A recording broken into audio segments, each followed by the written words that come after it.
Our last panel of the day and of the conference is on civil-military relations.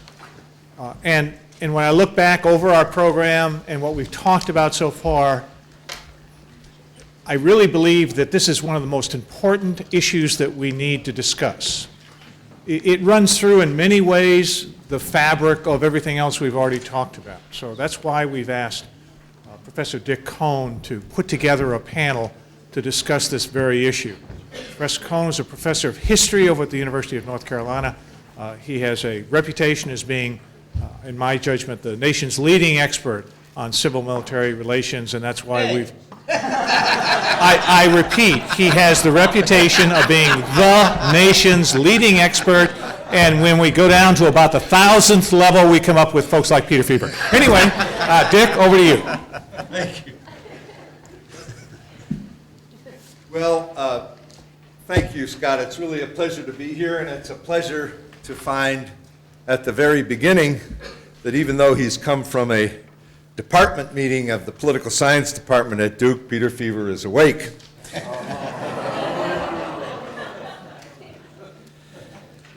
The last panel today, as Scott said, in many respects should be the first, because all national security law, and indeed virtually everything in the conference, rests on the foundation of civil-military relations, the connection between the military and society. When John talked about at lunch the evolution of the all-volunteer Army and its crucial role in permitting the United States these days to exercise or to apply its military power in instances other than an all-out war, really rests at the center of this subject. More specifically, civil-military relations is often discussed as the interaction between the political and military leadership in this country. That in turn rests virtually, as always, everything in law and military affairs on the U.S. Constitution. And in that, further in turn, the issue of civilian control of the military is primary. To explore these relationships and the current state of civil-military relations, we have a star-studded panel for you. In keeping with the interdisciplinary character of our community here, we have a lawyer, an historian, and a political scientist. And while they don't represent the three branches of government, they are knowledgeable and skilled in exploring these issues in all three. Just as an introduction, I would suggest to you that the state of civilian control and civil-military relations these days in the United States is, in my judgment, fragile. There's a real tension that has developed between the president and the military leadership. It's rooted in the natural skepticism between politicians and soldiers in general, and in the last 50 years between Democratic Party leaders and the topmost military leadership in particular. Beginning in the Vietnam War, but continued in various ways in the Carter and Clinton administrations, and now in the Obama administration, despite the best efforts on both sides to avoid coming back to the default position of suspicion and distrust. It is the product, in my judgment, of the conflict some 18 months ago over Afghanistan strategy and the review that the President undertook in the fall of 2009. The firing on either side of that strategy review of 2 U.S. commanders in Afghanistan. There are other exacerbating factors, notably the power of the military in the United States, rooted in public adulation, patriotic legitimacy, the air of nonpartisanship and its pervasive influence, the military's pervasive influence in national security within the government. This engenders fear in the political leadership, in Congress and in the executive branch, and it is matched by the distrust on the military side for the leadership in both branches on issues of budget, policy, strategy, and the resolution of both the Iraq and Afghanistan and now Libyan campaigns. One more long-term concern, which members of our panel will address, is the gap between the military and civilian in this country. The people who serve, their experience, the imbalance of their sacrifice, the stresses they are experiencing, both sides experiencing, one side economic, the other more personal, familial, constant deployments, the separation, the emotional and behavioral turmoil that affects soldiers in theaters and upon return, and in turn that affect their families. A few years ago it was the military at war, the American people at the mall. Well, the military are still at war, the American people are less at the mall, but the issues of the relationship between two sides is still an important element of civil-military relations. Our first speaker is Professor Diane Mazur of the University of Florida Law School. She was educated at the State University of New York at Binghamton, Penn State University, and she has a JD from the University of Texas with high honors. She has served in the Air Force. She's a former captain, an aircraft and munitions maintenance officer. She's practiced law privately with a law firm in Albuquerque, New Mexico. She's been a teaching fellow and lecturer in law at the University of Chicago. She joined the University of Florida College of Law faculty in 1994, becoming a full professor in 1999. Her publications are extraordinarily important for the study of civil-military relations. She's just published a book called A More Perfect Military: How the Constitution Can Make Our Military Strong, Our Military Stronger. It follows a law review article in the Indiana Law Review of some years ago on the influence of the Rehnquist court, and particularly William Rehnquist himself, on widening a gap between the military and American society. And I'll only read my own endorsement of this book to you. In this brilliant and persuasive book, Diane Mazur advances an unpleasant but incontestable truth: that the courts have abandoned their duty to exercise judicial authority over the armed services as required by the Constitution.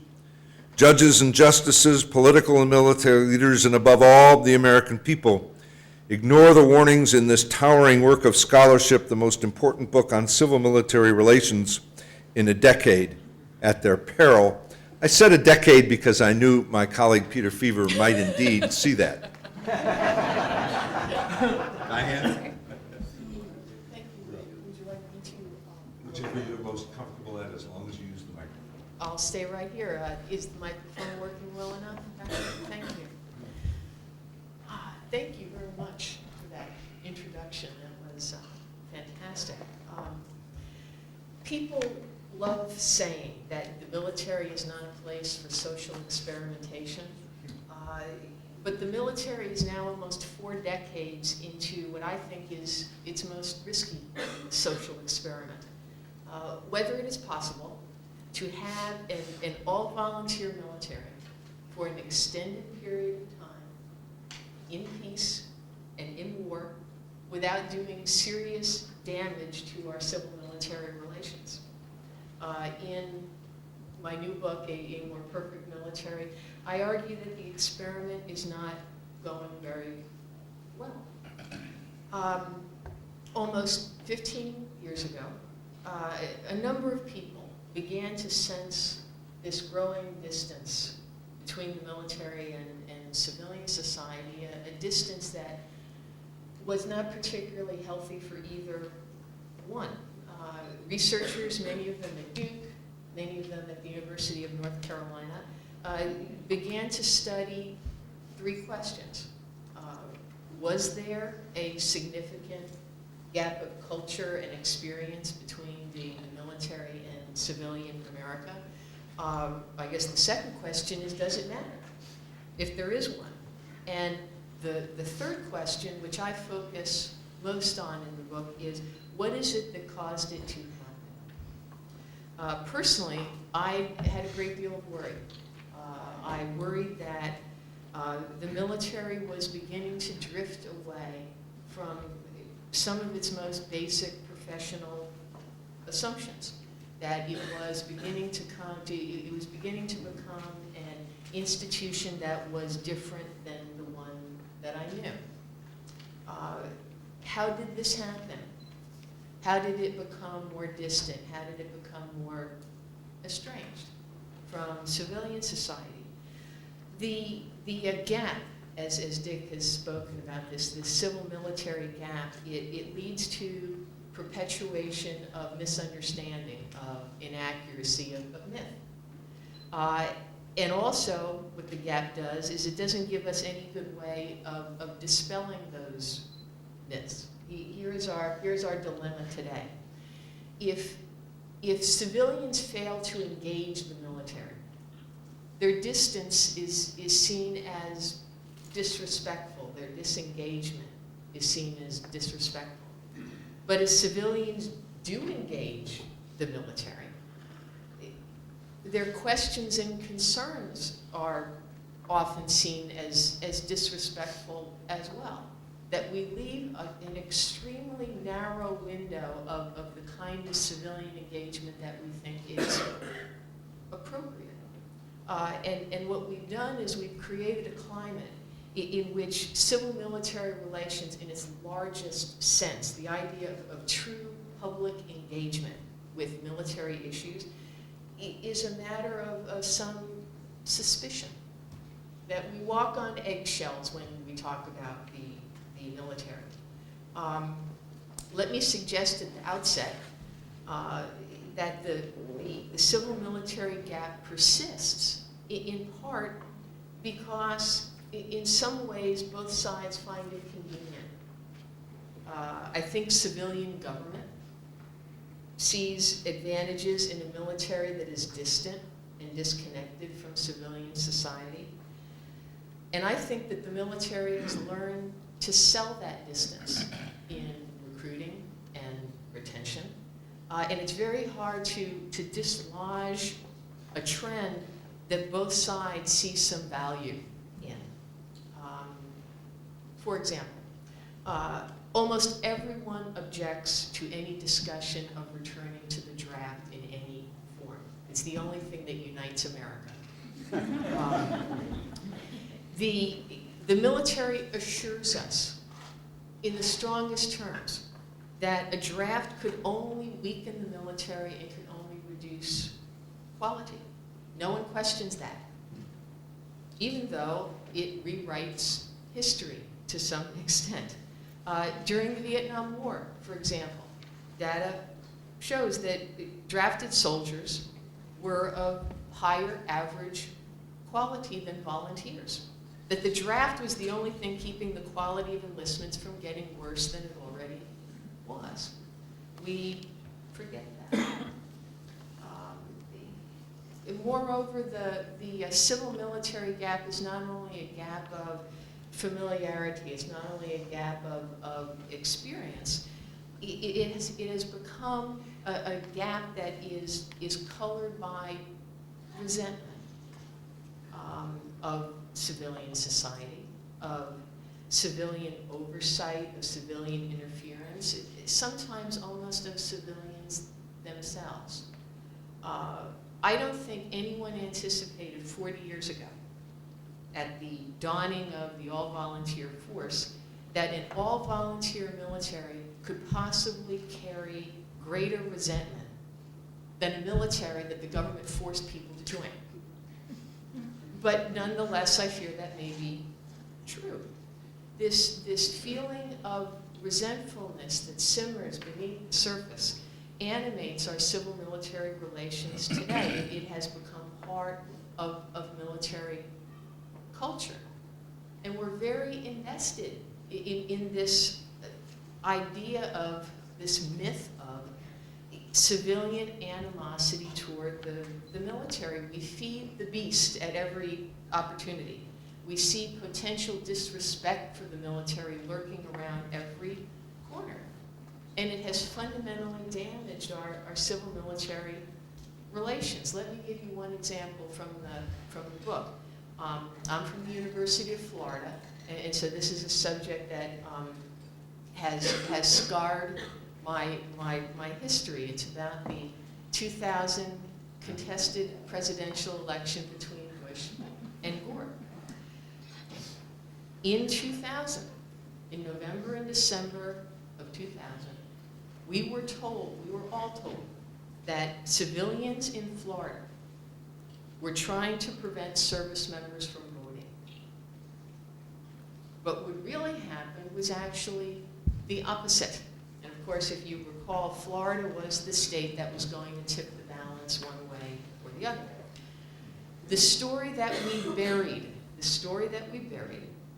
was that military voting fraud was a significant problem in the Florida vote count. And instead, we encouraged the military to believe that civilians, when trying to get to the bottom of fraudulent voting, what they were in fact doing was trying to take their votes away. And we tell the military that again every time we have a new federal election. Beware. Some civilians might be happy if you couldn't vote. We send that inaccurate message every time. And it's based on a myth. I try to explain in the book how this happened, how this new sense of resentment, this new sense of distance came to be. Now, of course, I think the end of the draft always has to be part of that, because volunteer militaries are, by definition, self-selecting. That the military today is far less representative of America broadly than it was during the draft, even with the imperfections of the draft.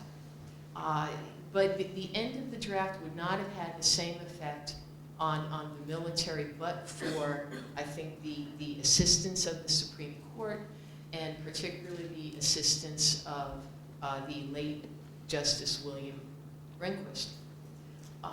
In a series of very obscure opinions, beginning in the 1970s, the Supreme Court changed the relationship between the military and law, changed the relationship between the military and civilian control, between the military and the three branches of the federal government. And I really do feel that this series of opinions by Justice Rehnquist were probably among the most powerful legacies that he left, but legacies that no one knows about. What he did is that he loosened the ties between the military and law, between the military and the Constitution, and created almost a separate legal enclave for the military that was largely outside the reach of the Constitution. The court encouraged the other branches of government to see the military as, in fact, different from America and distant from America. So different, so entirely different, that the Constitution was not a good fit for the military. But this was okay. Justice Rehnquist said this was okay, because military values are higher than constitutional values, and military people are more moral than civilian people. So they did not need the guidance of the Constitution as much as civilians did.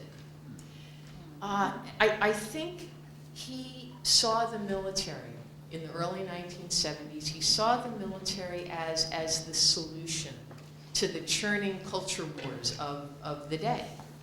And to get there, he had to rewrite this relationship of the military to law and the military to civilian society. He had to redraft that relationship. Why did everyone agree with him? How did he get 4 other justices to agree with him? I think that most of the justices saw this on the surface as a way to honor the military. I really do, that they were misled into thinking that if we impose fewer constitutional obligations on the military, that is a measure of trust, or measure of respect that we give the military, and they did not realize how much this would undermine military professionalism. What Justice Rehnquist did specifically, what he did specifically is that he encouraged judges at all levels, courts at all levels, to get out of the business of measuring the military in terms of the Constitution. Get out of the business of holding the military to its constitutional tradition. He made this new doctrine of deference. Deference is the magical word. Deference in military affairs. Judges should not be inserting themselves in military affairs. Courts should not ask Congress, for instance, or the military, to explain their decisions in the usual way that courts usually require government to explain decisions in the face of a constitutional issue. There was a clear message: be cautious in asking questions about the military, that Americans are not on a need-to-know basis when the military and the Constitution potentially come into conflict. We should defer. But wouldn't it be great if people had to defer to you every day? I mean, think about it. What if you never had to explain anything you did? People would defer to your choices. I mean, it sounds great. It sounds great on the first day. But having to explain yourself is what keeps you on your toes. Judicial deference has been extremely corrosive to the way we think about military policy, because when you don't have to explain or justify your decisions, they inevitably get sloppy. They get very sloppy when you don't have to explain them. And I really don't mean to focus this on military sloppiness at all. Deference leads to civilian mischief more than it leads to military mischief. If you tell Congress that the Constitution may not apply if it legislates in a military context, if it involves the military in some decision that it makes, if you tell Congress the Constitution may not apply, I guarantee you Congress cannot resist that temptation. It can't. It should be no surprise that when a past president, was looking for a way to keep detention and prosecution of suspected terrorists outside the Constitution and out of the hands of courts, the first solution that it thought of was to let the military do it, because it knew that courts would be less likely to question it if the military was involved. And of course, no one in government thought about the fundamental damage to military professionalism that would result from building a new legal system within the military, one that had absolutely nothing to do with military expertise, but one in which certain results were politically expected. Another example. Why was the military so quick to discard decades of military expertise about the art of interrogation, just because a few civilians gave them a legal memo that said the law does not apply to you, even the UCMJ does not apply to you? Why was the military so quick to discard decades of very hard-earned lessons? I think part of it is that we've been telling the military for 35 years that law is your enemy, that law undermines military effectiveness. I think that's absolutely wrong. Law is the foundation of military professionalism.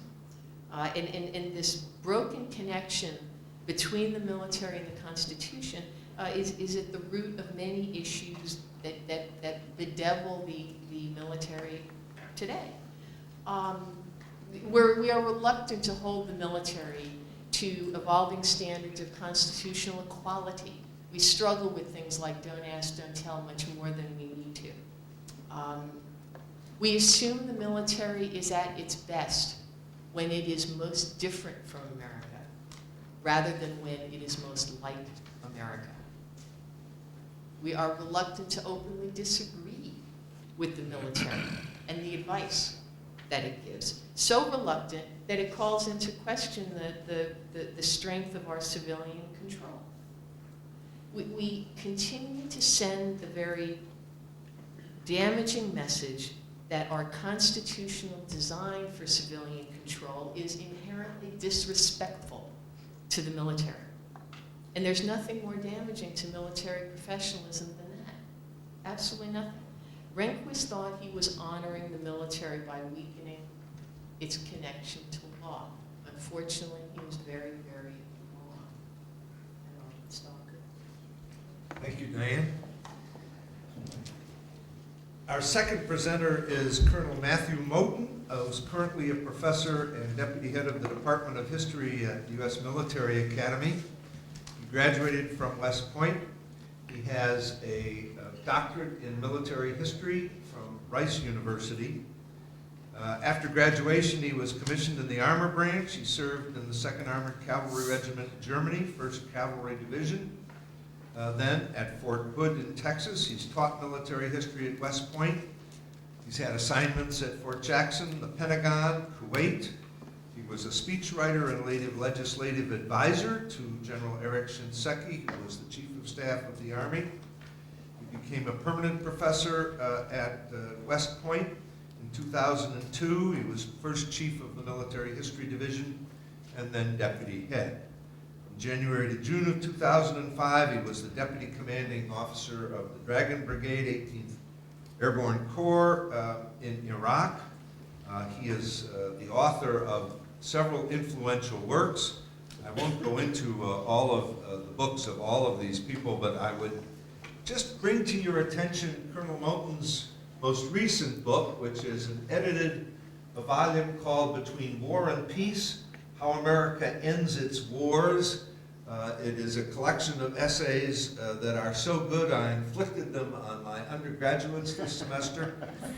Again, one of the most notable things about it is that he extorted the support for this book from the Commander of Training and Doctrine Command, who's now just taken over on Monday, as Chief of Staff of the Army, and Matt's response, I think, was a good one, that the General actually extorted the book from him and his colleagues. I will only read again what I wrote in the dust jacket. Shrewdly conceived and soundly argued, these essays by a group of the country's most distinguished military historians make a major contribution to the study of war and to an understanding of American military history. Ending wars has more often than not been more difficult and more delicate than starting or even prosecuting them. There's more than enough wisdom in these pages for soldiers and citizens, and more importantly for presidents to ponder long into the future. Dick, thank you very much for the introduction, and I especially thank you for inflicting the book on your students. That pushed sales of the book into the low triple digits, and for that I'm eternally grateful. As he said, the book just came out in January, and as a result I've been doing a number of talks and interviews lately.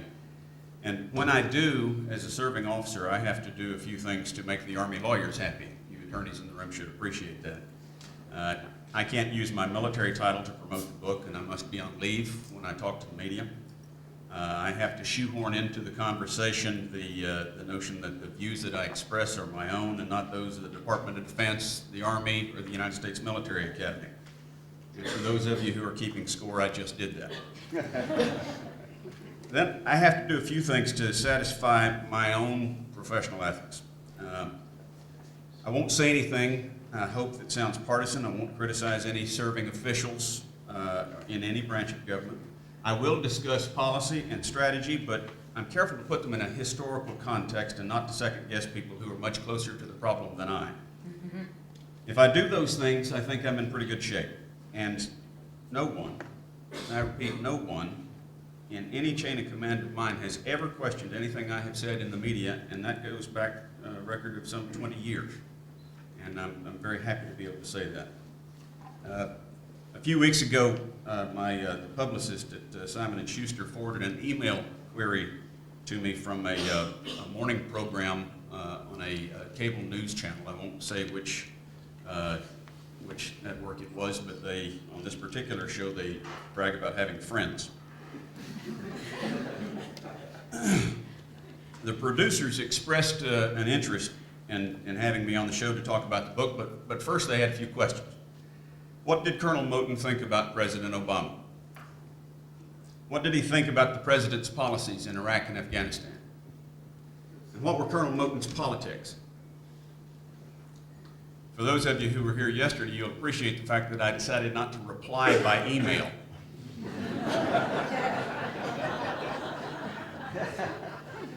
I called Christine, and she was very apologetic about having to ask those questions, but she felt the responsibility to send them along. Unspoken was the obvious fact that my appearance on this program might do wonders for the sales of the book. I accepted her apology, but to her I answered the network's queries. What did I think about President Obama? I think that President Obama is my commander-in-chief. What did I think about the president's policies in Iraq and Afghanistan? I think that it is my duty to carry the president's policies out. And what were Colonel Moten's politics? Please tell our friends at the network that they do not want to live in a country in which Colonel Moten's politics make the slightest bit of difference. You'll be shocked to learn that I did not have an opportunity to appear on that program. This is a program that, and a network that both make much of their affinity for the military, that purport to understand the military in a way that the lamestream media cannot. How is it then that they could be so naive, indeed so loopy, as to believe that a colonel in the United States Army would consent to such interrogation?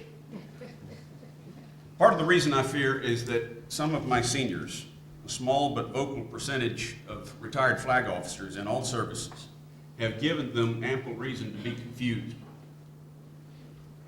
In 1992, retired Admiral and former Chairman of the Joint Chiefs, William Crowd, endorsed Governor Clinton for president. After the election, Admiral Crowd became American ambassador to the Court of St. James's. Since then, the floodgates of retired military endorsements of politicians have opened. Generals and admirals have appeared on stage at national political conventions for both major parties. A ridiculous exhibition that Kohn has compared to generals engaging in pole dancing.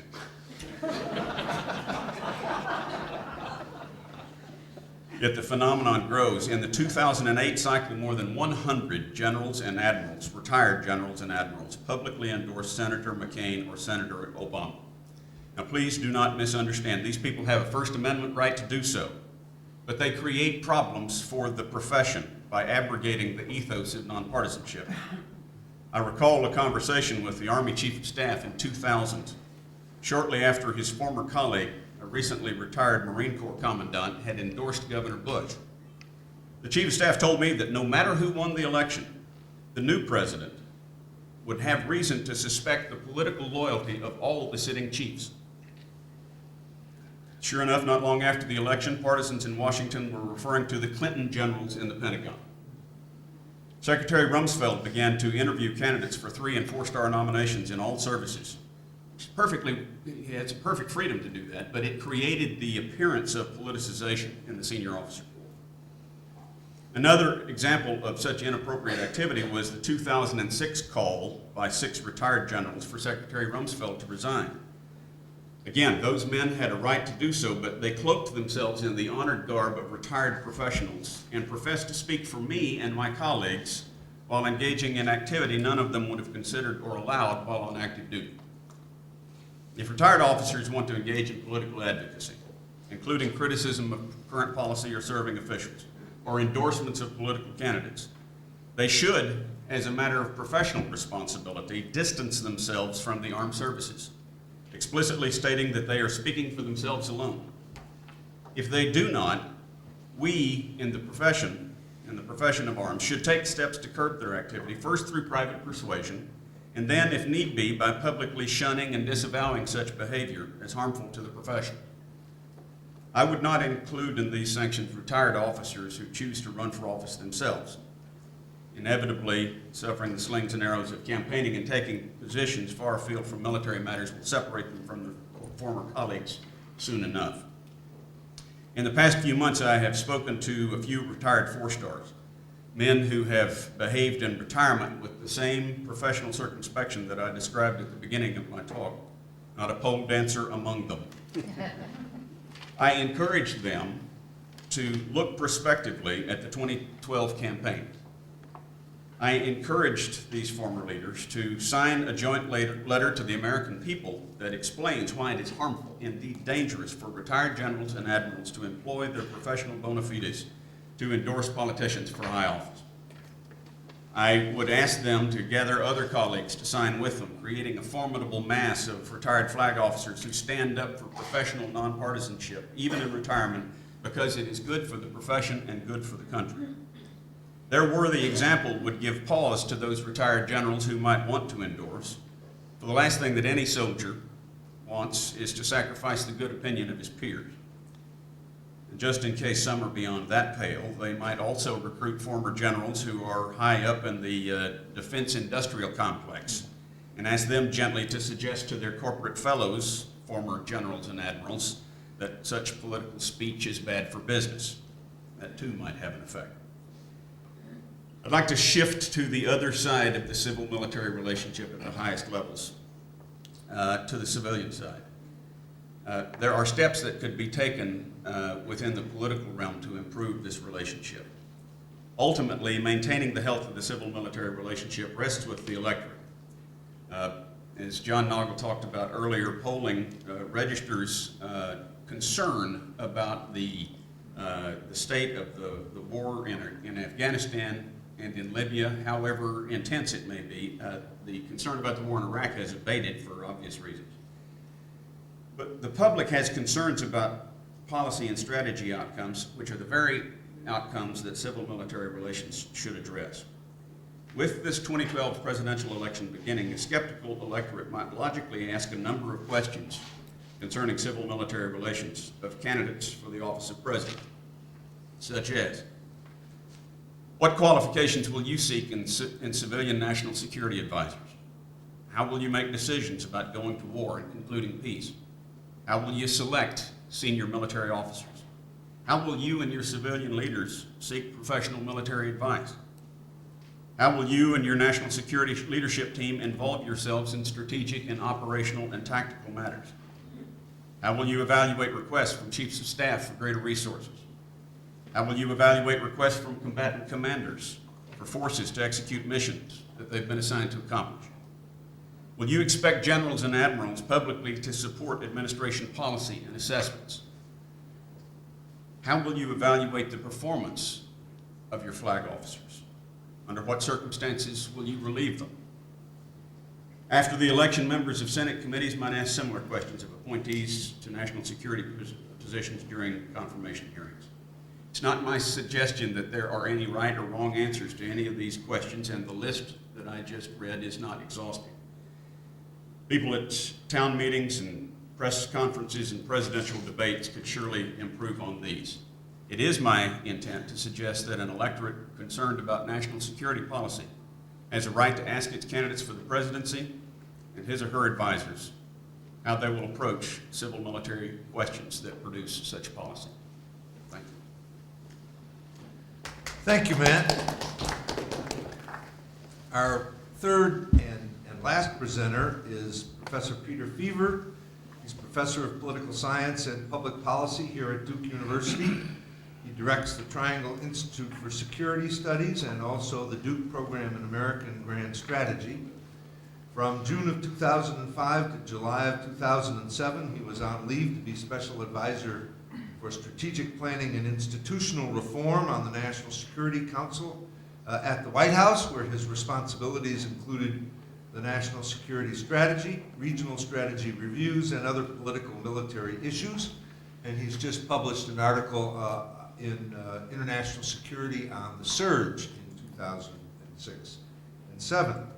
But lest you think he is only a Bush administration official, in 1993 and 94, he served as Director for Defense Policy and Arms Control on the same National Security Council at the White House under a different administration, where his responsibilities included the National Security Strategy Review, counterproliferations policy, regional nuclear arms control, and other defense policy issues. As an academic, Peter graduated summa cum laude from Lehigh University and has his master's and PhD from Harvard. He has published far too many books for me to list here. He holds an endowed chair in the political science department. My favorite book of his is Armed Servants, Agency, Oversight, and Civil Military Relations, which he published some years ago, and which is, I would say, the most recent effort to give an overall theory, and a very persuasive one, I might add, to civil military relations. I can only quote from the dust jacket where I wrote, Peter Feaver advances the study of civil military relations to a new level of understanding by dissecting the choices of and influences on civilian and military leaders and interpreting their conduct against the backdrop of a practical theory of political behavior. He unmasks the reality behind the rhetoric of civilian control of the military in the United States. His book will immediately become indispensable, not only for students and scholars, but for every military officer, politician, staffer on Capitol Hill, civil servant in the executive branch, and judicial officer in the nation's court system who participates in national defense, unquote, and I'm sure I drove that into the low quadruple digits. Peter. Thank you, Dick. Matt's talk reminded me that there was one other, in the other political military functions that I had under the Clinton time, was I had a list of the 26 campaign flags who had endorsed the president in the campaign. And when defense commissions came up, the first list I had to go to was, okay, is there one of these for one of these guys? So apropos your story. The other story that you told reminded me of another experience with the media. This time it was a different television show from a different network. This one, I won't name it, but it is supported by public dollars. And they were interviewing me, the producer was interviewing me to see whether I should be on, commenting on a matter of civil military relations. Of course, I spent an hour or so with the producer on the phone and washed my face and brushed my hair, ready to go, and called back and said, look, I'm afraid you were too nuanced, too measured, and perhaps even too critical of Obama to go on. I couldn't wait to see who they got to go on who wouldn't be nuanced or measured or critical of President Obama, and I saw my good friend Dick Kohn on the TV.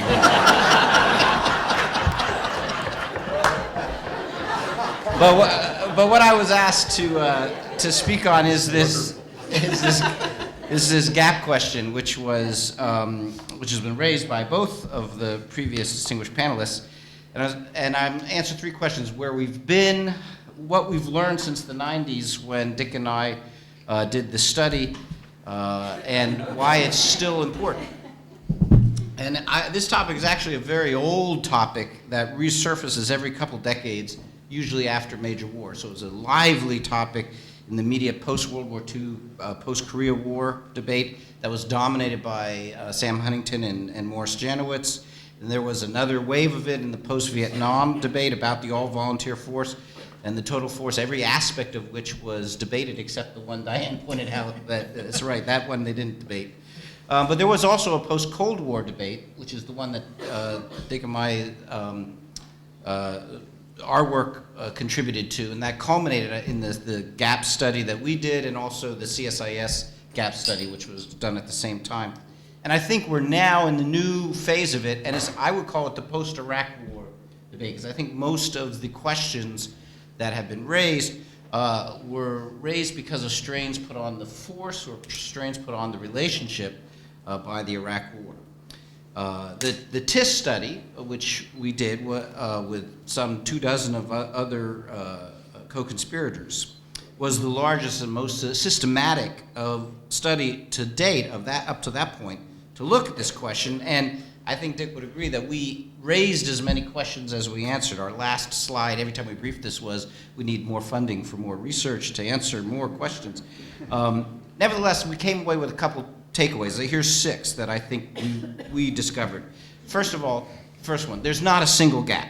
There are many different gaps, and some are functional, while others less so. There's a gap, an obesity gap between the United States military and civilian society. That's pretty functional. But there's others that are less so. The second thing we came away with was that the elite military's attitudes, values, and opinions generally track with the mass public, but diverged more sharply with the elite civilians, so their elite counterparts. Third, that this also applies to political attitudes and behavior, where compared to civilian elites, the military elite skews conservative Republican, rather like the mass public skewing conservative Republican compared to civilian elites. Fourth, that there was a discernible increase in the partisan identity of the elite military, a departure from historical norms that resisted a partisan identity for the elite military. Fifth, that there was a marked decline in the veterans bonus in Congress. For most of the 20th century, there was a bonus, more vets in Congress than in the comparable civilian cohort. And that bonus went away with the end of the Cold War, and with the end of the Vietnam War. And by the end of the Cold War, you actually had a veterans deficit, fewer veterans in Congress than the comparable civilian cohort. And sixth, that the elite military embraced a norm of what might be called, and this is Dick's going to jump across and hit me, but might be called McMasterism. I got HR's permission to say that. Where the military role was not merely to advise, but also to advocate and even to insist on strategic decision-making issues. Now, I call it McMasterism to distinguish it from McMaster's true argument, which, as Dick and I know, is somewhat different. He's been misinterpreted, however, to make this other point, which is that the military should insist, and that it has a special obligation to insist that the civilians decide things a certain way when it comes to operational issues. So what have we learned since? That's the state of what we knew, say, in 2001, when our book, the Blue and White Book, the only one you didn't shill there, because sit it up there, this hit the presses in perfect timing, September 2001. Guess why we didn't get any book tours out of that? Okay. What have we learned since then? There's been a number of studies, some of them replicating the TIS method, others improving, actually, on the TIS method. And largely, though, they've confirmed what we found. So the first one I'd mention is Jason Dempsey's Our Army, which had a probability sample of non-combat Army in 2004, along with a sample of West Point cadets at the same year. He finds that the Army is more Republican and conservative than civilian counterparts, but not wildly Republican and conservative, so a smaller differential than we found. But the elite military is, in fact, more Republican conservative. The enlisted, not so much, roughly comparable to what we found. He also found that the Army exists less political behavior than comparable civilian cohorts. So there's a less of a political identity than perhaps the TIS study suspected, but more behavior than the norm of military non-political or an apolitical military would lead you to believe. The next one I mentioned is Jeremy Teagan's 2005 dissertation, which looks at veteran behavior, and he concludes that veterans participate in politics more than non-veterans, but not dramatically so. He finds very little Republican tilt in the veteran vote, except, interestingly, right after the Swift Boat Veterans for Truth ad, when there's a marked spike in the Republican leaning of veterans. And third, he finds a very small veterans bonus in certain years for congressional candidates. So running as a veteran helps you, but only in certain years, in certain campaigns. The third one I'll mention is Don Inbody's 2009 dissertation called The Grand Army of the Republic or Grand Army of the Republicans, which surveyed 2,600 active duty personnel, primarily enlisted. It's not a probability sample, so it's a lot closer to the TIS method. And he found that the enlisted are not as Republican as officers. They're about as Republican as civilians, and considerably less Democrat than civilians. I would say consistent with what we found. The best of these is the most recent one, Heidi Urban's 2010 dissertation, Civil Military Relations in a Time of War. She has a random probability sample of some 4,000 active duty Army personnel. What she finds is that officers are considerably more Republican and conservative than Democrat liberal, but weakly partisan. So she has a more sophisticated measure of partisanship, and the effect is more pronounced the more elite the officer. She also sees the possible emergence of a bimodal distribution with a small but discernible Democrat-liberal cluster. But since she's surveying right after the Obama election, she says that's a contingent finding. And she is the first one to use our McMasterism battery of questions, and she finds that norm is still discernible, so reproducing almost to the percentage what we came up with. So that's an interesting finding.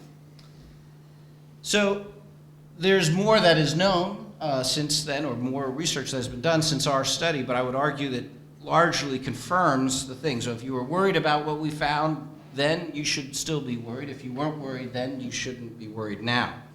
However, I must say, talking about this study contributes to this powerful sense of deja vu that I've been having in the last several months. So I think part of the deja vu comes from watching NATO launch a stop-and-go humanitarian intervention premised on the responsibility to protect principle, with the president stating from the outset that there will be no use of ground forces. And I've dusted off slides I haven't used since the Kosovo War. It's partly answering media queries about gays in the military, which takes me back a decade or so. It's partly the popularity of this pernicious view that the nation, that the Army went off to war and the nation went off to the mall. I'll come back and talk about that more. Part of it is the continuing decline of veterans in Congress. So actually in the 111th Congress, only 20% of the House and 25% of the Senate were vets, which is lows that the U.S. hasn't seen in 80 years. It's quite a dramatic percentage. And part of it is the warning signs like that we've seen, and I'm surprised it didn't get mentioned here, but the extraordinary article by Lieutenant Colonel Andrew Milburn, which argued that the military has an obligation to resist civilian leadership that they consider to be ill-advised. That's about as pure a statement of McMasterism as I've ever read. But a lot of it is just the fact that the senior military leadership is engaged on this issue, and they're worried and believe that it's time for serious reflection. And you can see this not just the military leaders, but Secretary Gates came and gave a speech to Duke in the fall, which was essentially addressing the gap question, and an important speech I commend it to you if you haven't read it. But of course, Admiral Mullen gave similar powerful speeches on this issue, and there was just a recent conference at the Army War College centered on this. So where do we go from here? Well, I think some issues are less concerning or less serious than the conventional wisdom maintains, and here I would suggest that I think there's less than meets the eye to the claim that the Army went to war and the country went to the mall. I think that soundbite is popular, but I don't think it holds up under close inspection. The American people have done everything that was asked of them with regard to the military. Now, as Diane points out, perhaps some of what was asked of them, they shouldn't have been asked. But nevertheless, everything that was asked was provided for by the civilians. They've supported costly wars that went on much longer and cost more than was expected or even promised. The media has dramatized the human costs of war, the dead, the wounded, the burdens borne by loved ones, dramatized it, and salutes to the sacrifice that have been made are now an inseparable part of the civil religion. And I encourage you just to reflect on this fact. It is impossible to have a major national moment, whether it's a political moment like a convention, or a sporting moment like the Super Bowl, or a cultural moment that doesn't involve a salute to veterans and usually a salute to wounded veterans or an active duty personnel. This is part of the warp and woof of our civil religion now. And the civilians have not turned on the military institution despite some horrible breakdowns in military professionalism like Abu Ghraib and the Afghan kill teams, things that maybe several decades ago would have produced a angry civilian backlash against the military institution. And we haven't seen that. We've seen focused on who are believed to be the perpetrators. And finally, the civilians have supported an unsustainable expansion of military benefits. And so the civilians have done everything that's been asked of them. But there are some things to worry about, and I would suggest three, and this is where I'll close. The first one is what I hinted at the end, this unsustainable expansion.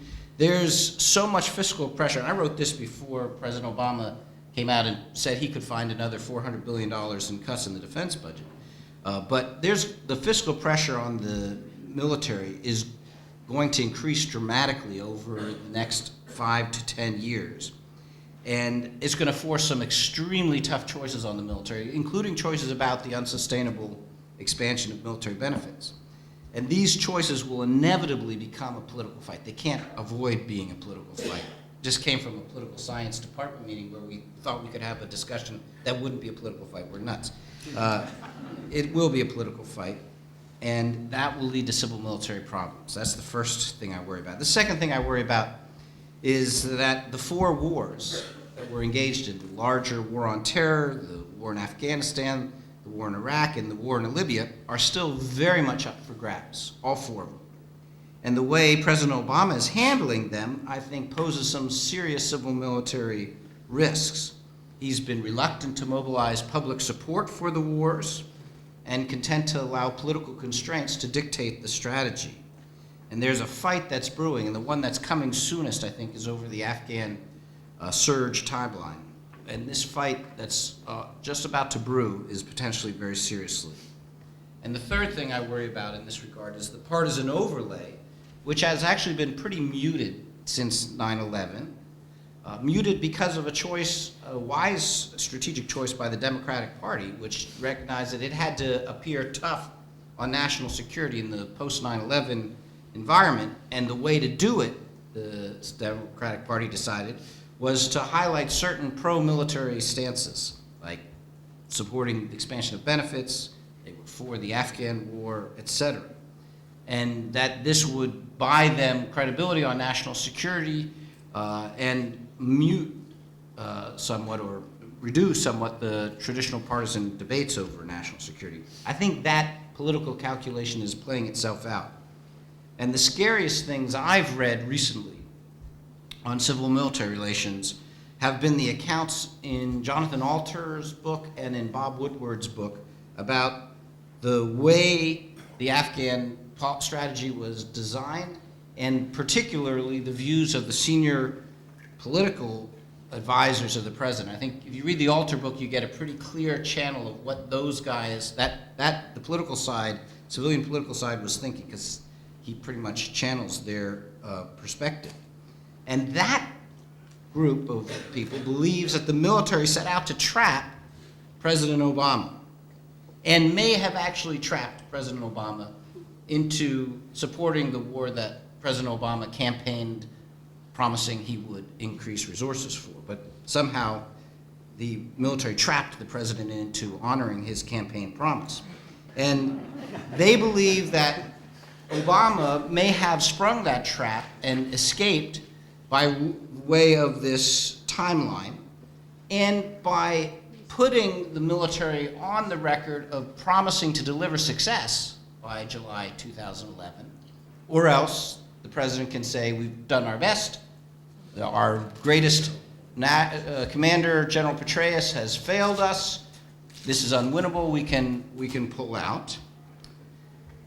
They also believe that General Petraeus is their most serious 2012 threat, which you put all of that together and you have a recipe for a return to the partisan fights on national security, in particular the partisan fights about civil-military relations, in national security, which dominated the 1990s, but largely or more muted in the aughts, and I think maybe returning now in the current decade, enough to keep Dick and I in business for a decade or more to go. Thank you, Peter. Well, now I think we should involve the audience and take your questions. Try to be brief. There's a lot to be discussed. And I have some questions for the panel, which I'll pose. So please, gentlemen here, and then I'll keep track here. Just before 9/11, there were several commissions that produced studies on responses to a terrorist attack in the United States. Those commissions produced varying answers to this question. In the event of an attack of a scale that requires the deployment of the military to respond, should the military be assigned a purely supporting role or given a lead agency role or something in between? How would you answer that question? Are you asking how should that question be answered now, or how should it have been answered in 2001? I can't imagine answering it differently now than then. All right, ladies and gentlemen, you've been asked to suspend your historical judgment and just answer the question. Well, the answer I would give is that I've sat in many interagency meetings where we were struggling to come up with something to do in response to some adverse development. And when you went around the table and the various representatives of the departments and agencies said what they could do or could not do, it was invariably the case that what the Pentagon representative offered was a more interesting menu than what the other ones offered. We would have variations on the sternly worded démarche from the State Department. And the Pentagon, because it was resourced by orders of magnitude higher than the other agencies, had more options available. And that is why they've been made lead agency on many issues that are not in their traditional military competence. It's because they have the capacity. I think we probably have missed the opportunity. There was 1 or 2 years where, with Secretary Gates and Secretary Rice, and then Secretary Gates and Secretary Clinton, both pushing to rebalance the capabilities so that the State Department could bring more to the table. This is not answering the domestic contingency, but the same thing applies domestically. And we missed that opportunity. Congress is not interested in doing it. And so as long as the military has more capacity than in a crisis, they will be relied upon more than ones that don't have the capacity. One of the things we learned in Katrina was that when you rely on an organization that doesn't have capacity, you don't get good results.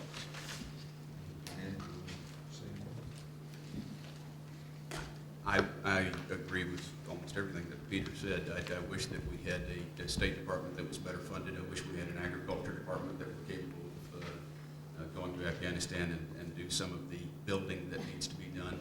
But the truth of the matter is that they don't have the resources. And if you were watching last week, we just cut foreign aid again from the State Department, which is a ridiculously foolish thing to do.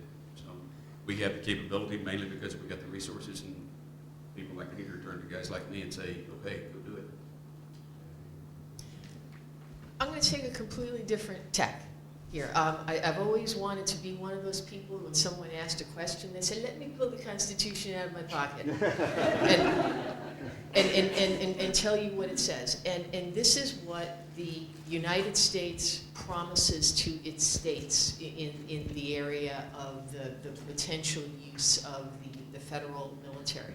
It says, the United States shall guarantee to every state a Republican form of government, shall protect each of them against invasion, fairly uncontroversial, and on application of the legislature of a state, if a state asks the federal government to protect the state against domestic violence, that the Constitution very deliberately includes, I think, a strict limitation on domestic use of the military. The military's purpose is to protect against invasion, and it is to help states when states ask for help. And so what I would throw out there, just for food for thought, is that when our federal government acts under the assumption that the United States military can be used as a backfill to just about any function that lacks resources, let them do it because they can do it. I think the federal government runs up against that constitutional limitation. We do not talk about it seriously enough. We disregard it. I'd like to add. May I follow up? May I add a point, 2 points actually to this. I remember several statements by the Bush administration in the wake of 9/11 that this would be a war different than other wars. And it was very clear that in the overall struggle to protect the United States against terrorism, that the military often would not be the lead. And the lead, it seems to me in the light of the last 10 years, that the military has led basically in the struggle against terrorism in foreign countries in the wake of its own invasions and decapitations of other countries. And it has led there because it has traditionally been the lead in occupying forces. And where it has not been the lead, but has shared responsibility, particularly in Iraq and in Afghanistan, it's been a mess. And it's been a mess not just because of other a lack of resources to the civilian agencies. It's been a mess because the civilian agencies are not resourced and are not designed to go overseas and remake other societies. And John Nagel and I served on the independent review of the Quadrennial Defense Review, and I made the point, I don't know if my colleagues agreed with me or not, that were we to resource and design civilian agencies like the Agriculture Department or the Treasury Department to go over and nation build and to remake other societies, we would be telling the rest of the world that we were organizing our government to remake their governments and societies on a continuing basis. And that would be a very unwise message to send to the rest of the world. So I would answer the question by saying the Bush administration promised in 2001, and I think the Obama administration has followed up by saying that sometimes the lead agency, sometimes not the lead agency. The Bush administration declared a war on terrorism. The Obama administration has abolished the war paradigm and now talks about the counterterrorism campaign. But I don't see a lot of difference in the way in which they want to use the military, although the Obama administration is much more reluctant to use the military. But then the Bush administration used it in the wake of 9/11 in different circumstances. A short follow-up, sir.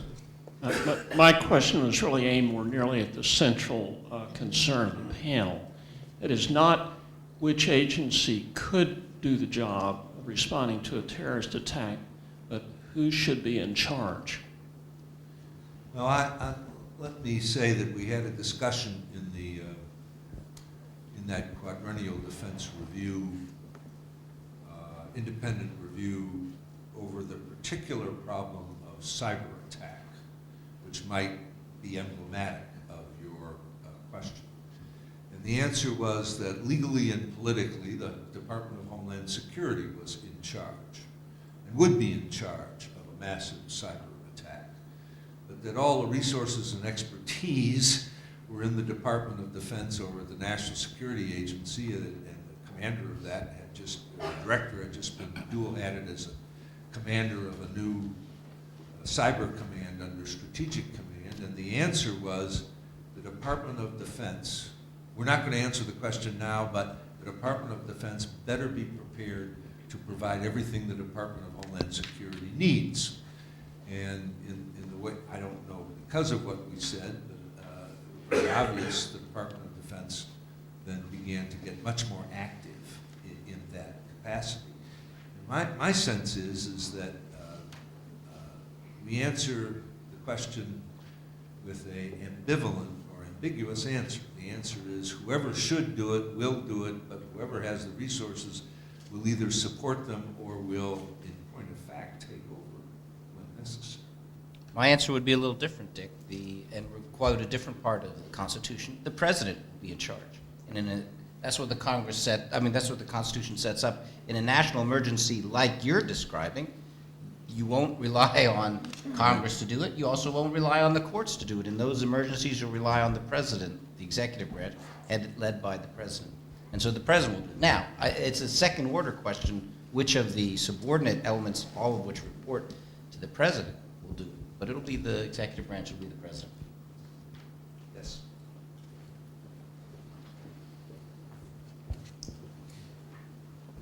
Thank you. My question has two parts. First, I'd like to ask Professor Feaver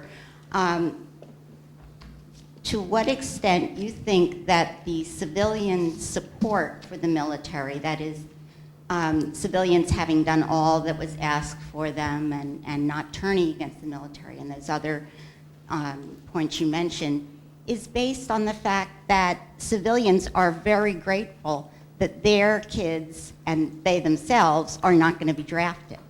And then the second part of my question, I'd like to ask, well, first I'd like to just observe from personal experience that there are some people who will discuss a return to the draft, but they are all like myself, low-level, junior enlisted who are in for 2 or 3 or 4 years. Can you see a way that discussion could become feasible for politicians and for military leaders, or not even feasible, that they would have to engage that question? So I don't have the nostalgia for the draft that you or Diane manifests. At the other conference I was at 2 weeks ago, there was a fascinating presentation by Brian Lynn, historian at Texas A&M, where he went through and dispelled most of the myths about how wonderful the draft era was.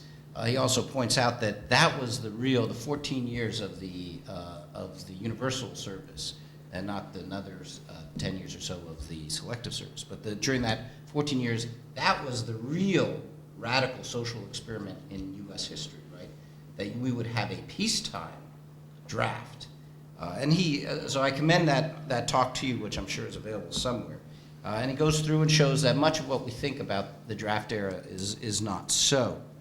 That's not to say that a draft would be bad, but that's today maybe we could fix all of the mistakes that was made in the 50s, but it was devise a fairer draft or a draft. perhaps, but what about the civilian support for the military? I'm getting to that, and I think there's less there than the question suggests as well. The polling evidence shows that people who have a loved one or a family member who serves in the military show higher levels of support actually for all the military campaigns, Iraq, Afghanistan, so on. So that the people who are least supportive of the deployments, that's what your question was, are they supporting these deployments because their children don't have to serve? Actually, the opposite is true. The closer your connection to the military by blood, the more supportive you are of the wars. And it's a fact that the civilians had a high degree of support for the military before 9/11. So for most of the 80s and 90s, the military enjoyed a high degree of support, even though we weren't straining the military with these kinds of high-cost military, in blood terms, high-cost military adventures. And of course, it was during the really low points of views for the military were during the 50s in some respects. I So. think it's certainly understandable that someone who has a loved one on active duty is going to be especially supportive of the military and of our military policies. But what I was really referring to more were the things you cited, like this a salute to veterans becoming part of our civil religion, and the fact that civilians have not turned on the military, and that we have increased benefits to military veterans. Just those points. Are you Would questioning they those, go- or are you asking for more information? What is your I'm question? asking my question is on what is that support based? The fact that now honoring veterans has become part of our civil religion, as you said, and that Well- people are all, expressing their gratitude in as many possible ways as they can. Right. And the nothing answer- wrong with that. and I will give it. The answer is that the support for the military would go down if we instituted a draft. And the reason is that the following causal mechanism. A draft military would be less capable than the current one we have. A draft military, if it would fight, let me finish, would have to fight in a way that produced higher levels of military casualties, higher levels of civilian casualties, as we saw in World War I and World War II, and would thus, in comparison to the lower cost wars of Iraq, Afghanistan, Desert Storm, et cetera, would be deemed by the public less effective, less capable, and the driver of respect, long pole in the tent of driver of respect for the military is the view that this institution is the one that works and all of the other institutions are broken. So if you break this institution by forcing it to fight in a way that's very different from the way the military has been fighting the last several decades, then yes, public support will drop because it'll be viewed as less capable. Yeah. I wish I'd written down everything Peter said, because I would disagree in every particular. Peter's own research will tell you why military families are more likely to support aggressive foreign policy. They tend to be more conservative. It's more a political matter than an affinity with the military. I used to see yard signs everywhere that said, "I support President Bush and our troops." And I wanted to knock on the door and say, those are separable issues. I think that, well, first, as a historical matter, we have always done the draft badly whenever we have done it. It has been unfair in one way or another. And so if we were going to have a draft, we would need to figure out how to fix those problems to learn from our bad history. All that said, as Peter said earlier, the American people have done everything we've asked them to do, but we haven't asked them to enlist, and we haven't asked them to pay taxes on a decade's worth of war. How would our national security policy have changed if we had asked them to pay for these wars cash on the barrelhead? How would the American public's engagement with our national security policy, again, John Nagel said they disapprove of what we're doing, but it doesn't register on the top 10 hit list of what's on their minds.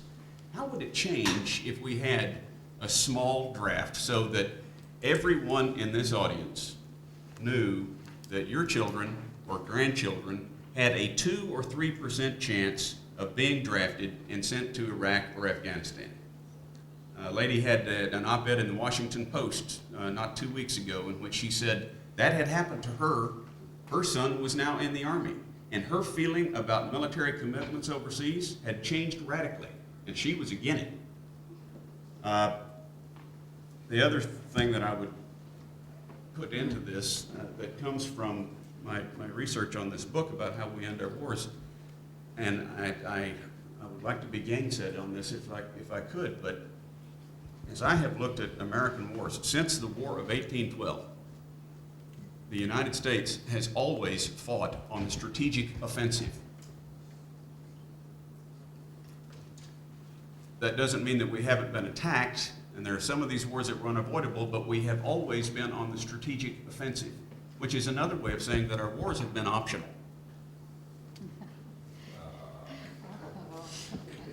Dick, I'd like to be gainsaid on that. I never thought that World War II was really optional. And I don't really think that the people between June 25 and June 30, 1950, thought that Korea was optional, the way they interpreted the cause of that war. I don't think that the people in the White House in September of 2001 thought the war on Afghanistan was optional. So you may think that these are optional, and maybe they're optional in hindsight, although I would point out that you are aligning yourself with Patrick Buchanan on World War II. I do think that that's a questionable generalization. That's a below the belt. Sorry, Matt. All I'm saying is We that don't really want to argue this. we had choices to make, and Well, yes, we we always chose have to take the choices. strategic offensive. Diane, do you have any comments? No, you're doing fine. Okay. I think it's Ambassador Cotter's turn, and then I have two people over here. I have a gentleman in the middle, and I saw another hand there. No? Okay, I have Professor Curtis. So Ambassador Cotter. One quick comment. It strikes me that one of the reasons that the military say a draft wouldn't work is because it's so technical, but partly that's because we've outsourced all of those military functions that could be done in a two-year draft, i.e. the cooks and the truck drivers and everything else. But my main point was to comment again about sort of the micro-civilian military relationships and the whole thing about civilian agencies being prepared or not to develop a country. And in fact, civilian agencies have done so in times of peace. The mistake made over the last 2 decades is suggest that civilians could go in at a time of active combat operations and create anything. And one of the points here that strikes me is we just had the last panel talking about various groups of people in combat or non-combat situations and what their liability and responsibilities are. Well, if you're a civilian employee of the U.S. government sitting in Afghanistan, are you then a legitimate target for the other side because either you're non-uniformed and perhaps that puts you in the same state as a CIA person, or are you considered part of American combat forces? This unfortunately was not addressed in the last panel and perhaps should have been. I just point out, I said I worried first about the political fight over or the civil mill fight over the Afghan surge withdrawal timeline. The one I worry about next is the 2012, when we discover that the civilian stay behind that we had planned in Iraq is unsupportable because there's not organic security provided for them, and Congress didn't authorize the funds to the State Department to pay for the organic security, or not the organic, but the private contractor security that they depend on. And so the Obama State Department is going to have to say, we're going to close 3, 4, 5 of the planned concentrations, and the Iraq of 2012 will look very different from what was planned, precisely because of the security concerns that you raised. So that's the next one I worry about. That just is about 4 or 5 months behind the first one. Gentleman in the yellow sweater, do you still have a question? Okay. Thank you very much. Somebody mentioned that we weren't paying for these wars. We're not paying for anything else either. I mean, the war is about what, $2 million or $2 billion a month? Is that about what you think it is? Or $10 billion a month? Their debt is going up $35 billion a week. So the war is peanuts compared to the rest of our debt. The second thing is, I understand there's about 4 million kids coming of age for the draft age every year. and we need about 150,000 new troops every year. So therefore, it'd be quite wasteful to pick among the 4 million to get down to 150,000, and none of you would like to work with somebody who doesn't want to be there. So the idea is that we inflict them on the military. I don't think that's a good idea. But anyway, I'd like to hear what you think. That's part of why I don't share the nostalgia for the draft. It's part of the reason you said. But it is an axiom of American politics that if you ask the American people to pay for something up front, they don't like the thing you're asking them to do as much. So I think you're right. And ironically, wars are one of the few things that the American people will pay for earlier. So I do think there was a missed opportunity for a war tax early on. I think the American people probably would have supported that in September of 2001 in a way that would be harder to do now. And it wouldn't have declined support for the Afghan mission substantially. But you want, Diane has the nostalgia for the draft, so do you want to answer his I would add that when you quoted a figure, which I do think is the approximate figure the military would give, that it needs to access about 150,000 new people a year, that number is very artificially low, because one of our principal exercises that we do today is to keep our military as a whole artificially small. And what we do is we take up all of the increase in size of the military we really need to do all the things we ask the military to do today with contracting. And if we were really being honest and candid about the size of the military we would need if the military was really doing the entire job, I think our need for new personnel would be far greater. And then the only other point I'd say is that I think we tend to overestimate, over-dramatize the disgruntled draftee issue. That yes, disgruntled draftees exist. However, I think that they are far outnumbered by people if they understood that they had an obligation, and an obligation to the country was what was being asked of them. They would serve with dignity, and I think that those people far outnumber the disgruntled draftee. Last point I'd make is that if you don't think there are disgruntled volunteers in the military today, you are sadly mistaken. Right.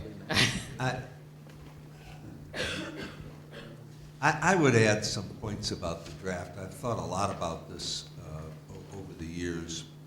And I would say, first of all, the draft in the 1950s and 1960s increasingly became unfair because it was a selective service, and the conservatives in the country, particularly led by Barry Goldwater, were very unhappy about the list of exemptions was growing because they didn't need as many people. And suddenly the government was directing people to get married and to have children and to go to school and to go to different occupations in order to avoid the draft. And this form of intervention and shaping of American decisions was really considered to be improper by conservatives in the early 60s.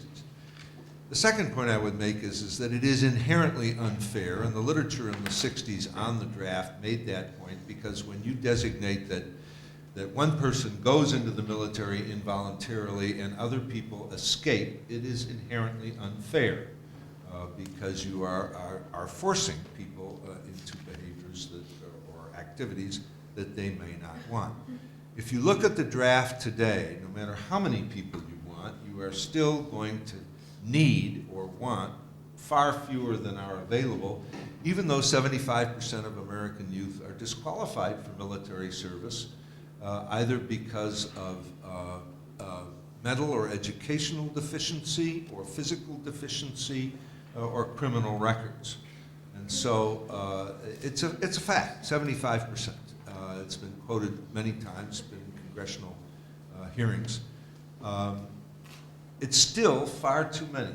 And so what are you going to do, particularly since you are going to have to draft females as well as males? And so, and if you don't, I can tell you that we'll break the bank in the number of lawyers necessary to hire to defend the government from the policy. So there are just too many difficulties, and in my judgment, they lead eventually to national service of some kind for all of American youth who are physically or mentally capable. And that would indeed remake our society and economy in ways that I think would gather almost universal opposition. Well, I thought you were going to say support. I was going to say I couldn't. Yeah, I would say that would definitely. The issue of fairness, I think, would pressure us towards some kind of universal service that would be almost impossible to sustain. Professor Dunlap is next on my list. I'm going to yield to my... You'll yield to Professor Curtis, all right? One comment, that draft was, I don't know, the bureaucracy was inefficient. I had joined the Air Force, was assigned to Thule Air Force Base, Greenland, when I got my draft notice. That's how I screwed up there. My question is to Colonel Moten. Your article in Joint Forces Quarterly regarding the issue that we just talked about, I used it in my civil military relations class, and it drew a lot of questions. But what I want to ask you is, how do you feel about retired generals and admirals, given their professional judgment on strategy and policies in wars and so forth, on Fox, on MSNBC, and so forth? Sir, I don't think it's particularly helpful. People have a right to be informed, I get that, and I don't think that those generals and admirals should be precluded from doing that, but real-time second-guessing about what their colleagues are doing in Afghanistan is exactly what I said I won't do as a matter of course, because all of those people are a lot closer to the problem. Now, I would agree with what Diane says about how those people do need to be questioned. Professionals always should be questioned. But I don't know that it necessarily has to be done on CNN. I don't think that is very helpful to the debate. Other people are free to disagree, but I have listened to enough senior officers talk about how tough it was to deal with that constant 24-hour second guessing. I'll go back and let Professor Dunlap have his turn now, but no more devolution. Just very quickly, Diane, I must differ with you when you said it was the military who grasped at these interrogation techniques. In fact, what really happened was it was the military who stood up against them, and it was the military who had to go to Congress, not only on the interrogation techniques, but also on the original commissions. And at that time, the military officers involved were accused of violating civil-military relations by taking a stand against those coercive interrogation techniques as well as the commissions. But my question is I'm very intrigued by this idea that it's good for a democracy to silence a particular group. And I'm wondering, what are we afraid of? Are we afraid that maybe the American people aren't smart enough to know the difference between an active duty and retired person? And if that is the case, how come things suddenly change if somebody happens to run for office? I mean, you're either in for a penny or in for a pound. I mean, if it's somehow okay for Eisenhower to, as a retired, general officer, to run for office, what are we so afraid of having a retired general? I don't think the public pays all that much attention. And I think in a democracy, it's better to have the views out in the public and let them be debated, let them be criticized or whatever it is, than to, you have to be careful what you pray for. You might actually silence the generals and send them to discussing things among themselves, which brings me back to Woodward's book. Is that really the way we want things to go with, General Kohn and all that? Is that the way we want retired generals to operate? Can I just make a quick response before you respond? You are absolutely right in your first comment, and I probably should have stated what I said with a greater specificity, that actually the JAG Corps of all the services deserves tremendous respect, tremendous admiration, because they were the people who pushed back. They were the people who pushed back on civilian leadership when civilian leadership wanted the military to disregard its decades of training in the art of interrogation, wanted the military to disregard law, and the JAG Corps is to be commended above all others on their very public pushback on that. And the point that I would have made if I was speaking more specifically is that I think it was surprising how quickly the operational side of the military accepted the judgment of these civilian politicians that law was getting in their way. And I think on the operational side, there was a quick disregard of that, but I'm sorry for that. Diane, weren't they kind of ordered or pressured by the civilian leadership to engage in these harsher tactics? General Miller listening to perhaps Secretary Rumsfeld or one of his minions? Could you? Yes, and what we did not hear about was what I think the correct answer to that pressure would have been, that the military could have cracked open its field manual on interrogation and said, we have learned over decades, let me explain this to you, Secretary, that this form of interrogation, A, does not work. It's not going to lead to the result you think it is. B, it puts servicemen at risk. C, it puts the place of the United States in the international community at risk. And all of these things could have been read right out of the field manual. But we did not hear that. That there was a very quick going along, I think, with this pressure. And I truly do believe that the reason it was so easy to turn on a dime was this assumption that law inevitably restrains the military, that law does not strengthen the military, and that is wrong. But the question was mainly for you, so I'm going to get out of the way. All right. Sir, I think that it is important for us to have an ethos of nonpartisanship in the military. And when retired generals, who are, as Dick Kohn has called them, princes of the realm, they still have the keys to the executive washroom in the military. And I know you disagree with this, but when they speak on political topics, when they criticize serving officials, when they endorse political candidates, and purport to speak for the military, then they are damaging the ethos of nonpartisanship that we have, and the public's trust that their military is going to be nonpartisan. I agree if they purport to speak for the military, but I have never heard one say he purported to speak. Charlie, they don't say it, but as you pointed out, you think in your comments you said, on the one hand, the American people are smart enough to know the difference between active duty and retired officers, and then later in your comments you said, well, they really aren't paying very much attention to this. And so I think what you really are saying is that it's very murky as to who speaks for what. And the more prominent the military officer, for example, when General Powell and General Schwarzkopf endorsed Bob Dole in 1996, that was real news. When Admiral Crowe endorsed Governor Clinton, he in effect took Governor Clinton's fitness to be commander-in-chief off the table as an issue in the election.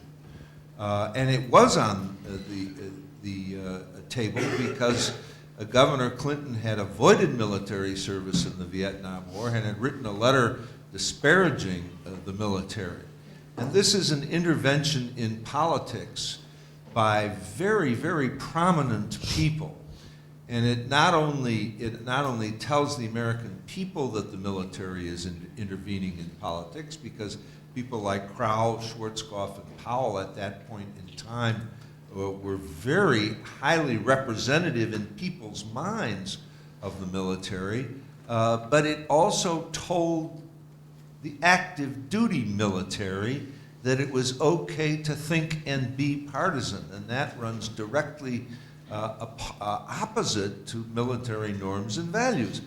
And it's not that we want to silence these people. I think that's the wrong implication of what Matt and I are saying. What it is we are saying is that they ought not to intervene in politics at the four-star retired level in a partisan fashion at the 4-year point where politics are the most highly charged in American attention. I think Dick and Matt are emphasizing the wrong part of the problem, because we can all think of retired two-stars that we don't respect. That's not the issue. The issue is the damage that it does to the serving general officers, and particularly the serving four-stars. So the lower the rank that gets, the less the damage. But when 3 and 4 stars come out and endorse political candidates, they put at risk their current serving 3 and 4 stars, because they tell the White House, watch out for these guys. They're in the room now, and they appear to be not leaking now, but in 2 months' time, they're going to turn around and stab you in the back in a campaign. And therefore, you better make sure that the ones you have in the room are ones who, in the next campaign, will be endorsing you. In other words, the political views of the 3 and 4 stars become relevant. That's the real danger. It's not so much the danger that the American public will hear a retired brigadier on Fox News and say, oh my goodness, this must be more true than what General Petraeus is telling me. I'm not so worried about that. I'm worried about the damage it does inside. I also need to just factually correct the record on something that Diane said.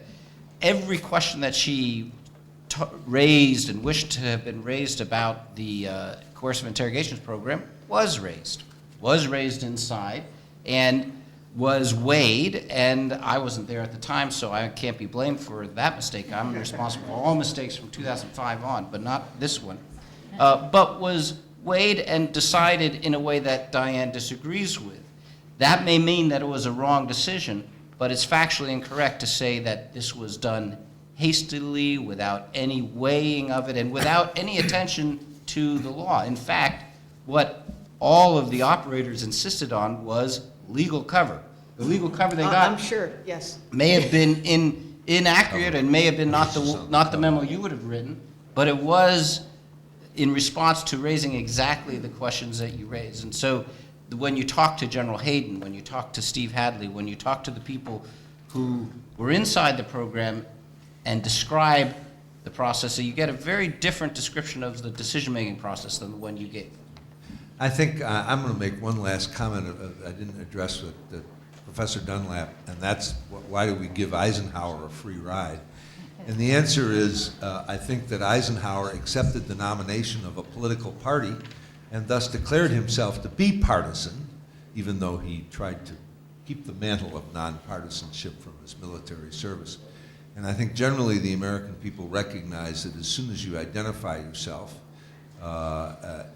with a party, you in fact divorce yourself from the military tradition, and thus it's kind of okay.